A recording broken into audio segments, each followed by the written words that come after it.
She lived with her little sister, who was called Dinarzade. And her father, who was the vizier, the chief advisor to the king. The vizier loved both his daughters very much.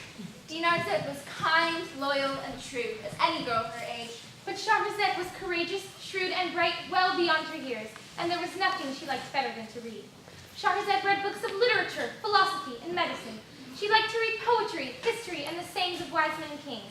But most of all, she liked to read stories. Stories of enchanted caves, Of flesh-eating ghouls, talking birds, flying men, and night after night she would keep her little sister awake by filling her head with these stories. and suddenly the huge bird dropped him into the valley of slimy tree-sized snakes. It's getting very late, children. You must get to sleep. Please, Father, please let Shahrazad finish. We're near the end now. Very well, then. The end of the story. Then sleep. However many times she told these tales, she never forgot a word, for Shahrazad was gifted with a perfect memory.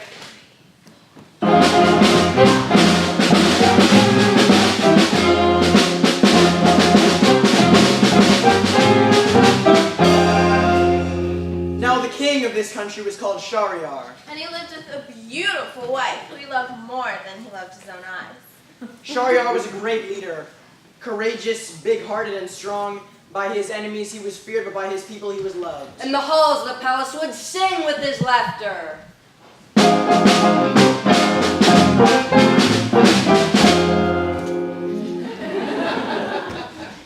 One day, Shahryar was at the palace window overlooking the garden when a secret door opened.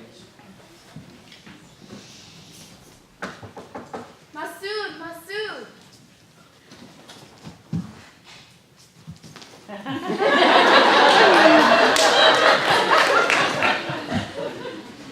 I trusted my wife as I trusted the ground beneath my feet. No man is safe in this world. Curse the world, curse life, and curse all women! Now the king is strengthened by his vizier, as the body is by the back. Shahryar went to the vizier and said to him, "Take that wife of mine and put her to death." The vizier did this, for if he disobeyed the king's will, he would be killed himself. The gates of the king's heart were locked like a prison. And the halls of the palace were as silent as a tomb. The king swore that from now on he would marry for one night only.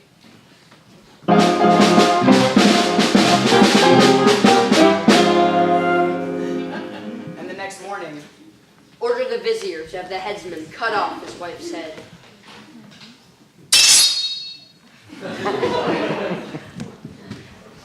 he continued to do this for 1,000 nights. Till 1,000 young girls perished. And every morning he would say to himself, "There is not a single good woman anywhere on the face of the earth." By now, Shahrazad had grown up into a wise, refined, and beautiful young woman. Dinarzade had grown up too. One day the vizier returned home from the palace, with his head weighed down with worry. Why are you looking so lost, Father? It seems the sun has set in our city forever. Mothers and daughters are fleeing in fear, and those that are left behind are locked up in their houses. Today I passed the mosque and saw hundreds of shoes lined up outside. Not one pair was a woman's. Father, I have a favor to ask and hope that you will grant me it. I will not refuse it if it is just and reasonable. I have a plan to save the daughters of the city. Your aim, daughter, is admirable, but King Shahryar's sickness is beyond help. How do you hope to cure it? I want you to marry me to the king. I need it, Father. I want you to marry me to him. Tonight. Have you lost your mind, daughter? You know what happens in the palace every morning. I know that, Father. I'm not afraid. When the king orders me to send you to the headsman, I must obey. I, your father, will have your blood on my hands. Father, you must trust me. Marry me to the king. I forbid you to ever mention this again. Either you take me or I shall go myself. Silence! And if I go, I will tell the king that I asked you to marry me to him and you refused. That you begrudged him your daughter and disobeyed his will. Please think again, daughter. Don't do this. I'm sorry, Father. Tired and defeated, the vizier went to King Shahryar. He told the king about his daughter, adding that he would bring her to him that very night. Vizier, how could you give me your daughter, knowing that I will order you to send her to the executioner tomorrow morning? My king and lord, I've explained all this to her, but she insists on being with you tonight. You realize that if you refuse, As a matter of honor, I will put you to death as well. Yes, my lord. Go to her, prepare her, and bring her to me early in the evening. The vizier went home and repeated the king's message to his daughter. May Allah not deprive me of you. Shahrazad was delighted and went immediately to her sister. Dinar said, listen closely to what I have to say. When I go to the king, I will send for you to stay with me in the bridal chamber.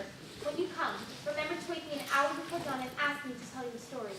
Sister, I will do all I can to help you. At nightfall, the vizier led Shahrazad to the palace of great King Shahryar. Uncover your face. You are very beautiful.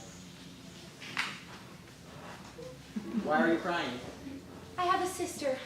I would like for her to stay with me here tonight so that I might say goodbye and enjoy her company one last time. Shahryar agreed and Dinarzad was sent for. Who came with all possible speed. The king and queen got into bed raised very high. And Dinarzad lay down on the floor on some cushions underneath. And an hour before daybreak, she did as her sister had asked. Sister, if you're not too sleepy, tell me one of your strange and wonderful stories to while away the night, for I don't know what will happen to you tomorrow. May I have permission to tell a story, my lord? You may? Very well. Listen.